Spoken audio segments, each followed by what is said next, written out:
ESG, environnement, social, gouvernance.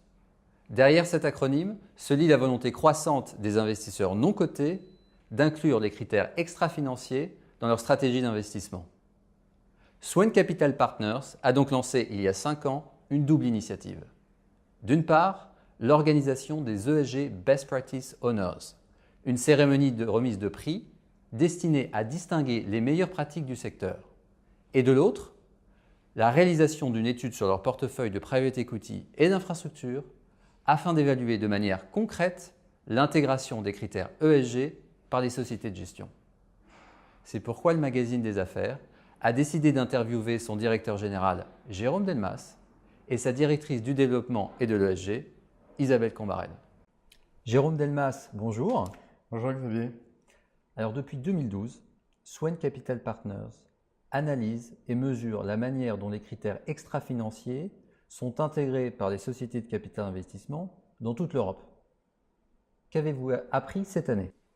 Oui, effectivement, Xavier, depuis 5 ans, nous collectons des données extra-financières auprès de plus de 300 sociétés de gestion dans toute l'Europe et même au-delà. Tous segments confondus, du private equity à l'infrastructure et en passant évidemment par tous les segments qui vont du venture au LBO pour le capital investissement et du greenfield au brownfield pour l'infrastructure. Donc nous avons une vision très large de la prise en compte des critères extra-financiers par ces sociétés de gestion. Alors, 3 choses cette année.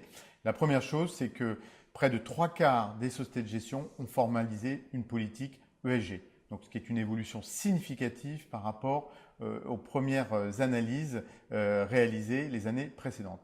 La deuxième chose, c'est que la moitié des sociétés de gestion ont une équipe ESG en interne.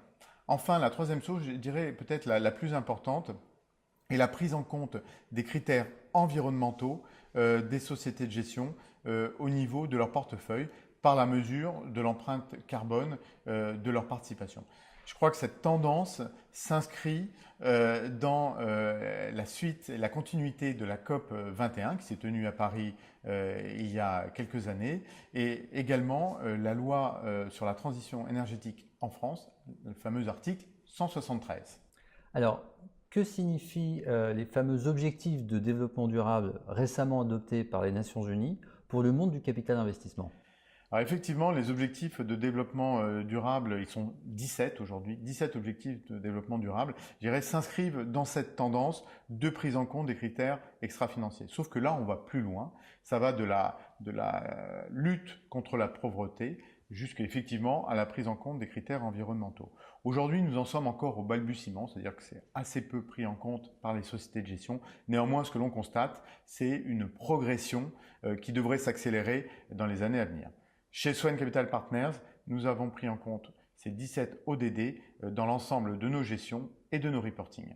Bien, merci beaucoup, Jérôme Delmas.